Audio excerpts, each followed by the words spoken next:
Assalamualaikum warahmatullahi wabarakatuh.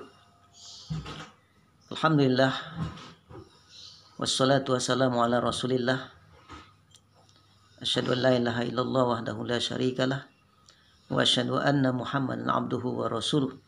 Allahumma shalli ala sayyidina Muhammad wa ala ali sayyidina Muhammad.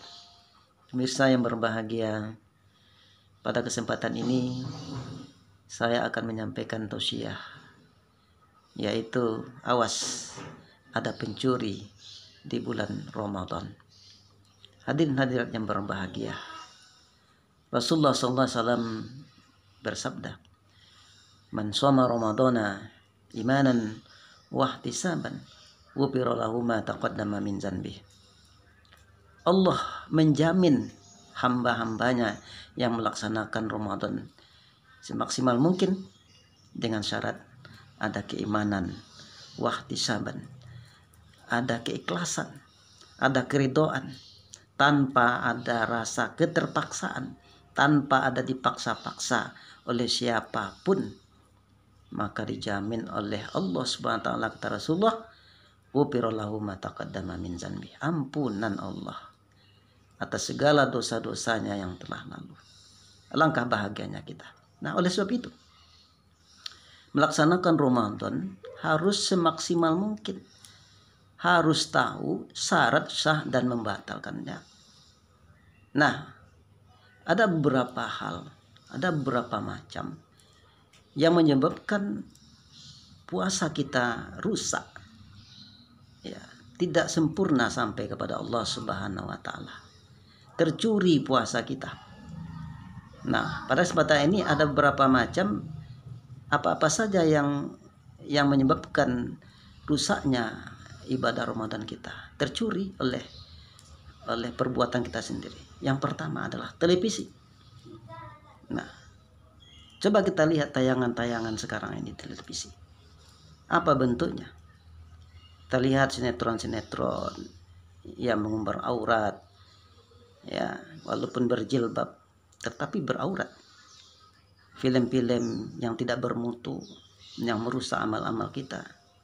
Iklan-iklan, ya, yang juga tidak bermutu dan sebagainya. Coba kita lihat. Kalaulah kita asik dengan tayangan-tayangan ini di saat kita melaksanakan ibadah Ramadan, kita dilalaikan oleh hal-hal ini, oleh media-media ini, tentulah puasa kita tidak bermutu dan tidak berkualitas. Nah, berkualitas itu adalah dengan memperbanyak ibadah di bulan Ramadan, banyak berzikir, banyak membaca Quran, banyak bersolawat dan sebagainya.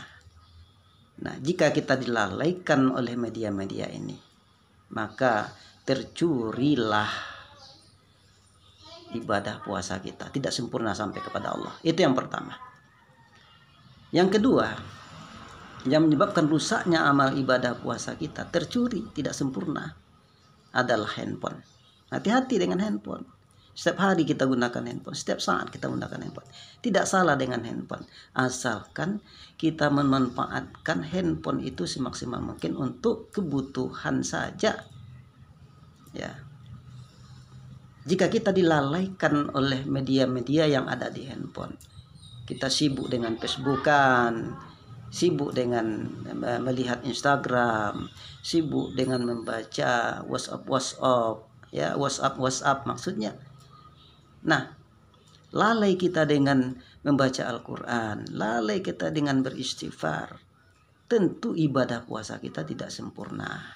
Nah, oleh sebab itu manfaatkanlah aplikasi-aplikasi yang ada di handphone itu untuk kualitas ibadah kita. Boleh kita lihat HP, ya, di HP juga ada aplikasi Al-Quran, baca Al-Quran di HP, tidak ada masalah. Ya, tapi yang baik itu ya baca Al-Quran yang bentuknya mushaf. Ya, itu yang kedua, hadirin hadirat. Yang ketiga, yang menyebabkan batalnya ibadah puasa kita atau rusaknya ibadah puasa kita, tercuri dan tidak sempurna sampai kepada Allah Subhanahu wa taala adalah dapur. Nah, ada apa dengan dapur? ibu-ibu, anak-anak gadis yang hobinya memasak, ya silakan manfaatkan dapurnya sebaik mungkin. Jangan disibukkan oleh makanan-makanan sehingga kita lupa. Dari jam 12 siang sampai jam 5 sore asik saja di dapur, masak ini masak itu, ya buat kue ini buat kue itu, ya untuk berbuka ini berbuka itu, ya sehingga kita dilalaikan oleh masakan-masakan. Nah, ini bisa menyebabkan pahala kita tercuri. Nah, alangkah baiknya juga kita manfaatkan dapur itu dengan amalia Ramadan. Ya, ketika kita masak, ya kita mengaduk-aduk gulai, sayur dan sebagainya, kita berselawat, kita membaca Quran, tidak masalah. Nah, ini lebih bagus. Ya, ketika mengaduk-aduk gulai, sayur dan sebagainya, berselawat, sallallahu ala Muhammad, sallallahu alaihi wasallam, sallallahu ala Muhammad, sallallahu alaihi wasallam. Sayurnya hambar menjadi enak. Nah, ini ya, apalagi ditambah dengan zikir-zikir, dengan selawat-selawat dan sebagainya. Ini akan lebih bermanfaat daripada waktunya terbuang-buang di dapur, ya habis waktunya.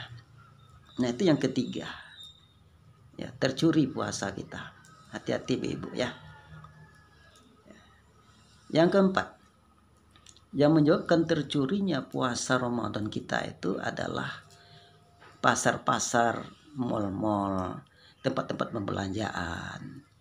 Hadirin hadirat sebagai yang berbahagia, ya, pasar adalah tempat pembelanjaan, tempat pembelian, transaksi dan sebagainya. Nah, di saat bulan Ramadan ini, kurangilah aktivitas kita di pasar, kurangilah aktivitas kita di mal, ya di swalayan-swalayan yang membuat rusaknya ibadah Ramadan kita. Kenapa? Karena keinginan gitu. Apa yang ada di pasar semuanya ingin, semuanya mau. Ya, sudah beli satu mau dua, sudah dua mau tiga, sudah tiga mau empat. Habis uang dibelanjakan untuk keperluan ya, diri, keperluan keluarga. Bukan tidak boleh, ya tidak ada masalah dengan itu, tapi bisa menyebabkan rusak amal ibadah Ramadan kita. Kalau kita terlalu asik, ya sering ke pasar, sering ke mall, sering swalayan dan sebagainya. Alangkah baiknya kita manfaatkan ya waktu-waktu itu menggunakan melaksanakan pembacaan Al-Qur'an, zikir-zikir kepada Allah Subhanahu wa taala. Itu yang keempat. Yang kelima, ya, yang menyebabkan rusaknya amal ibadah Ramadan kita, tercuri Ramadan kita itu adalah perkumpulan-perkumpulan yang kosong daripada zikir kepada Allah Subhanahu wa taala. Ya. Coba kita lihat anak-anak muda saat ini, ya habis sholat subuh, ya keluyuran ke sana kemari, bawa motor, ya atau jalan-jalan putar-putar keliling-keliling habis waktu subuhnya. Padahal di waktu subuh itu sangat mustajab di sisi Allah Subhanahu wa taala. Alangkah bagusnya kita manfaatkan di subuh itu dengan memperbanyak membaca Al-Qur'an. Kapan lagi waktunya? Saat inilah di bulan Ramadan diperbanyak. Nah, begitu juga perkumpulan-perkumpulan anak-anak muda, ya. Coba kita lihat di sore hari menjelang berbuka. Kita lihat ya perkumpulan-perkumpulan yang kosong, yang penuh dengan yang hal-hal yang tidak bermanfaat. Ya, nongkrong-nongkrong di pinggir jalan, duduk-duduk dan sebagainya. Habis waktunya menunggu di saat-saat berbuka. Nah, begitu waktu habis semuanya nol, kosong. Nah, oleh sebab itu wahai anak-anak muda, anak-anakku semuanya, manfaatkanlah waktu Ramadan ini semaksimal mungkin. Jangan sempat kosong ya ibadah kita dengan perkumpulan-perkumpulan yang kurang bermanfaat. Silahkan melaksanakan bukber, ya alumni kumpul-kumpul silahkan, tapi isi dengan kajian-kajian agama, kajian dengan zikir-zikir, isi dengan zikir-zikir dan sebagainya. Jangan sampai kosong, jangan sampai terlewatkan. Bukber iya tapi tarawih tidak, bukber iya baca Quran tidak. Jangan sampai seperti itu. Nah, buat anak-anakku semua, mari laksanakanlah ibadah Ramadan ini semaksimal mungkin. Raihlah ampunan Allah Subhanahu wa taala. Mudah-mudahan ya apa yang kita laksanakan ibadah amaliyah di bulan Ramadan tahun ini menjadi suatu bekal kelak kita di yaumil mahsyar, yaitu ampunan Allah Subhanahu wa taala, predikat yang kita raih yaitu takwa di sisi Allah. Demikian yang dapat saya sampaikan. Mohon maaf atas segala kurangan. Wabillahi taufiq wal hidayah.